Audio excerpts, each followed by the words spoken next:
चलिए, तो आज हम फिर से स्टार्ट करते हैं क्लास 10 साइंस का एक next chapter, carbon and its compound. काफ़ी इंपॉर्टेंट चैप्टर है क्लास 10 केमिस्ट्री का। बेसिक बात समझेंगे इससे पहले बात करते हैं कार्बन की। तो कार्बन है क्या चीज़?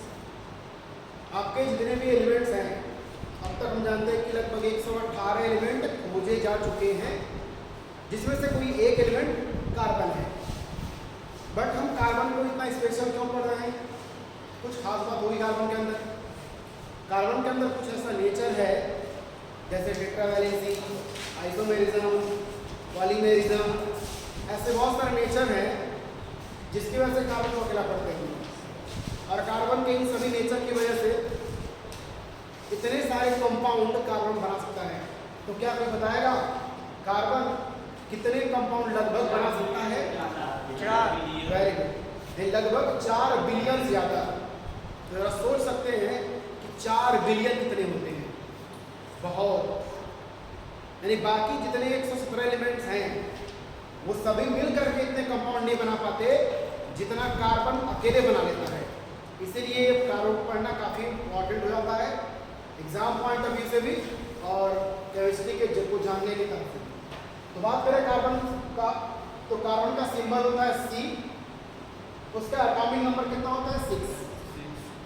बात करें अगर इसका कॉन्फ़िगरेशन, इलेक्ट्रॉनिक कॉन्फ़िगरेशन, यानी इलेक्ट्रॉन कैसे कैसे उसमें डिस्ट्रीब्यूट होते हैं, तो कार्बन का कितना हो? 2 और 4।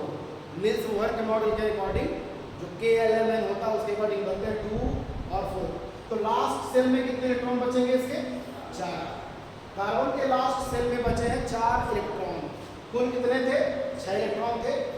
तो लास्ट सेल में कितने बचेंगे? 4। इसी लास्ट सेल में बचे हुए इलेक्ट्रॉनों को कहा जाता है क्या? Valence electron. किसी भी एटम का एक टॉपिक आता है वैलेंस इलेक्ट्रॉन किसे कहते हैं। तो एटम के आउटर मोस्ट सेल में, सबसे लास्ट सेल में, जैसे मान लो ये हमने बनाया इसका स्ट्रक्चर, तो ये बाहरी सेल जो है, ये बाहरी सेल, इसमें कुल कितने इलेक्ट्रॉन है? 1 2 3 4। इसी को बोलते हैं क्या? Valence electron. ठीक है। कार्बन इस बात से आप समझ सकते हैं कितना इंपॉर्टेंट है।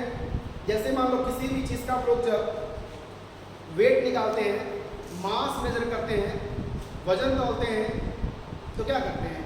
हम अगर तराजू यूज़ करते हैं तो एक तरफ कुछ और एक तरफ कुछ और रखते हैं ना। देखो ना, बैलेंस, तराजू। तराजू को इंग्लिश में क्या कहते हैं? बैलेंस कहते हैं। बैलेंस मतलब तराजू।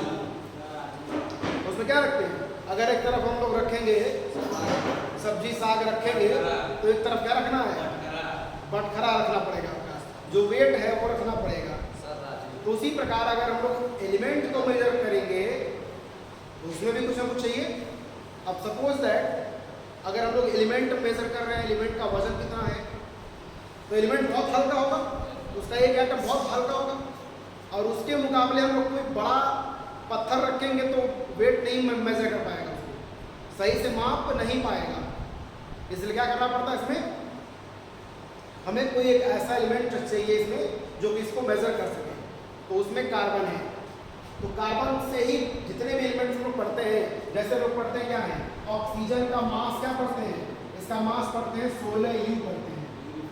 16 यूनिफाइड मास है। ये 16 क्या बताता है?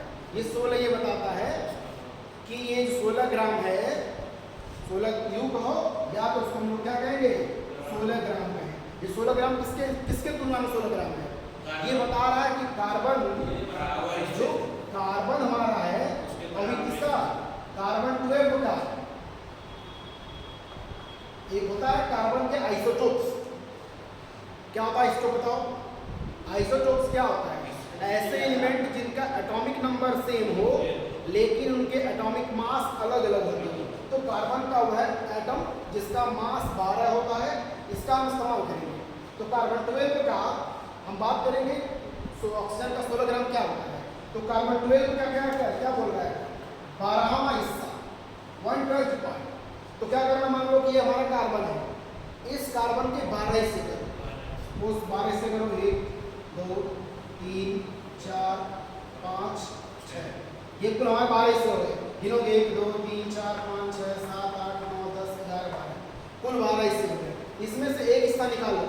मान लो कि ये एक हिस्सा इक्वल निकाल लिया, अब 12 इसमें इक्वल किए गए हैं, चलो ये हिस्सा में बाहर इसमें निकाल लिया, ये हिस्सा वहाँ निकल गया।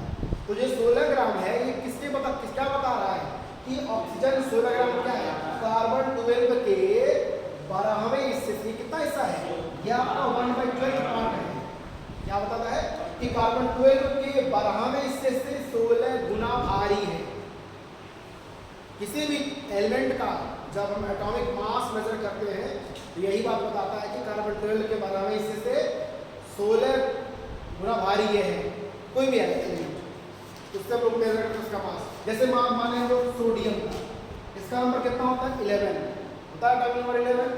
इसका मास कितना होता है 23, यूनिफाइड मास।